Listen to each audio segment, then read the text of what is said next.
It is the voice of Indiana County, WCCS, 101.1 FM and AM 1160. Tom Butzler is with us, sitting in today for Bob Pollock because we want to talk bees. And when we want to talk bees, we talk to Tom B. Our conversation brought to you by Marcus & Mack, a law firm representing injured people. Tom, how's that for an intro? Oh, that sounds great. Okay. Hey, let's talk a little bit about bees. We've spoken with you before when the bee situation was very dire. And, well, since that time, which was probably about a year ago, was the last time we spoke with you on the topic. How have they done it? Are the bees in recovery mode yet, or are we still looking at a very dangerous situation? Yeah, so there's some good news and bad news. I guess the good news is that they do a survey every year on bee losses across the United States. And typically, Pennsylvania was in the top 10 of bee losses. Mm-hmm. We are not this year. But we're just outside that top 10, and they do the survey from April to April. And we have lost over 50% of our hives. That's not good. Wow. Yeah. So the situation really hasn't changed much.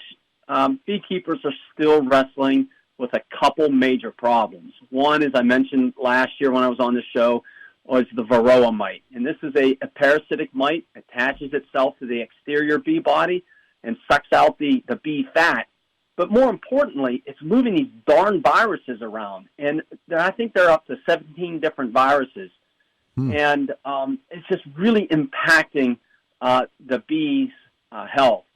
So that's problematic. Yeah, that sounds like a nature battle going on there, and we're on the sidelines watching it, and we've chosen the team we want to win, but right now we're not winning.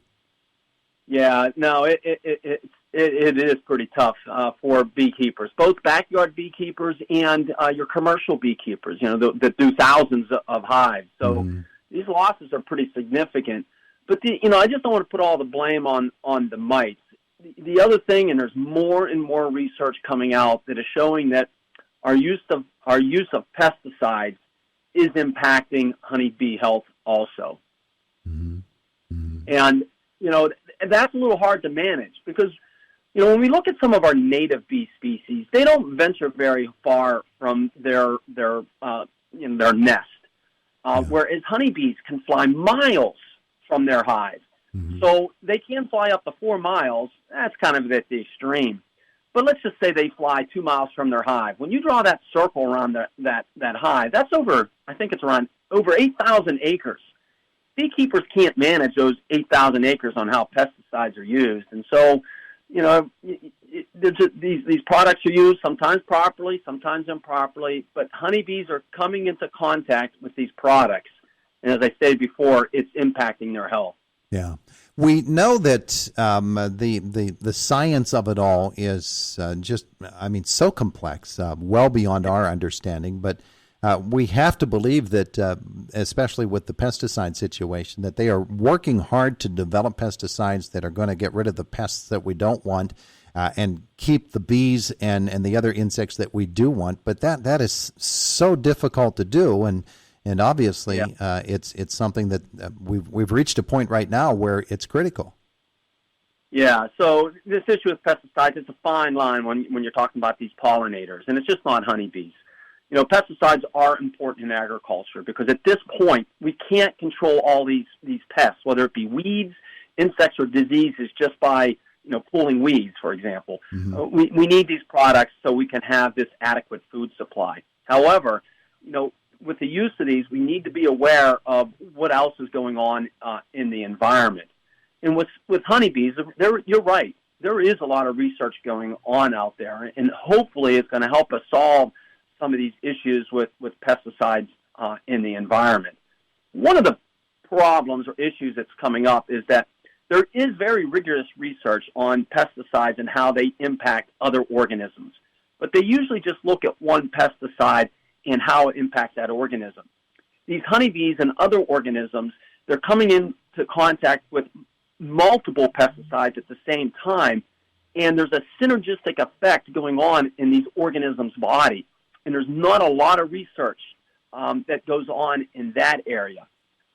There is starting now, but to get through the regulatory process with the Environmental Protection Agency, they really don't look at these synergistic effects as heavily as just one pesticide on one organism.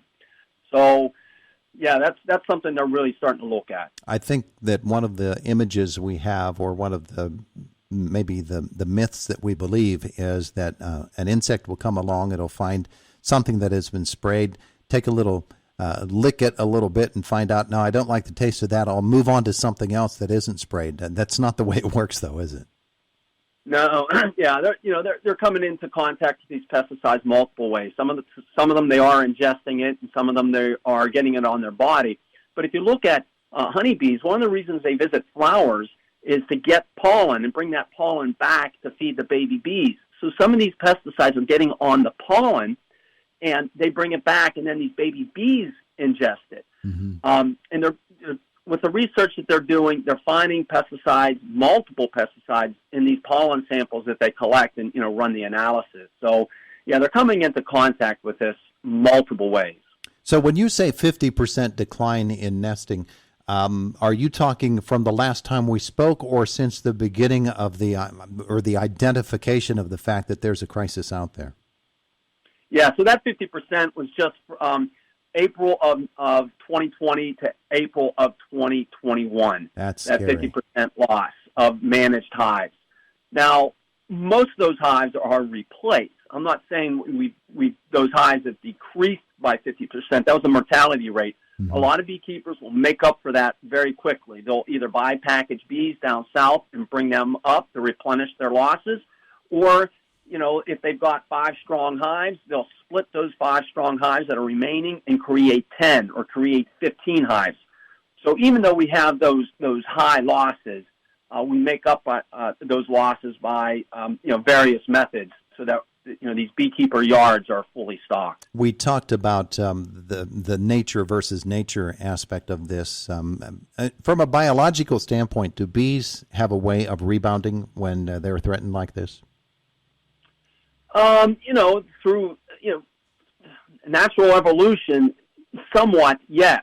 I mean, there has been some research on our wild honeybees. I mean, we talk about, what we're talking about mostly is managed honeybees, but wild honeybees are out there living in hollowed out tree trunks, kind of surviving on their own. And some research out of Cornell University is showing that they are able to deal with some of these Varroa Mite loads just through, evolution, where those that are more fit, able to somehow deal with the Varroa Mite, are able to flourish.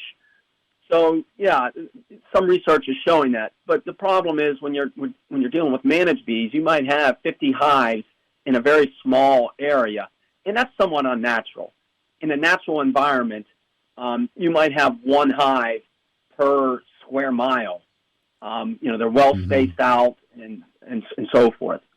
From what we as laymen would notice in nature right now, is there a way that we would look at something and say, oh boy, this isn't growing, or that doesn't look right, and therefore there must be a problem with bees? Is there physical evidence, visible evidence that we would see? That your hive has problems? Yeah. So physical evidence could be a couple different things. One, you could open up a hive, and if you look in it and you look closely, you can actually see these mites on the bee body. Now, that doesn't tell you how bad an infestation it is. Most beekeepers will do something called like a sugar roll or an ether roll, where they take a sample of bees, roll them around in a jar, the mites drop off, and they can do a count. Mm-hmm. The other thing that kind of lets you know that you've got a mite problem or your hive's under some stress is by looking at the bee body. Some of these viruses manifest itself in deformed bodies. So, for example, there's the deformed wing virus, and you can just imagine what that would look like. You've got these wings that are deformed. Yeah. So just by looking at some of the physical characteristics of the bees or what's on them, you can tell that you've got a problem.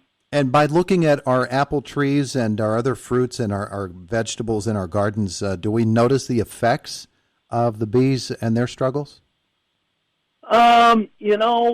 I suppose you could, but here's the interesting thing. Researchers realize that honeybees are under a lot of stress in that we have 400 plus native species of bees in the Mid-Atlantic region. Mm-hmm. 400 species of native bees, and they do pollinate. So, for example, pumpkins have traditionally, we relied on honeybees to pollinate the pumpkin crop. But we have a native bee called the squash bee that is very effective, very good at moving that pollen around.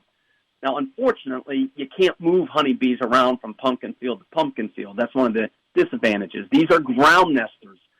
But if we can find out the characteristics, soil characteristics and so forth, that allow this squash bee to prosper, maybe we can grow some of these crops with our native bees and rely less on honeybees. Yeah, my goodness. It is such a complex issue, and there are so many different angles from which to approach it. I'm sure that when those scientists get home every night, they get asked by their spouses, well, how many stings today did you have to get? Right. So we salute them for the work that they do. And Tom, we thank you for coming along to visit with us this morning and update us on the bee colony situation here in Pennsylvania and around this Atlantic region. There's still a Sure. pretty risky business right now, isn't it? Yeah, it is. For those people doing this commercially, it's a tough go. You take high losses, and it's a tough business. Yeah, really, really is. Tom, thanks so much. Have a great day today. All right, thank you. It is the voice of Indiana County, WCCS 101.1 FM and AM 1160.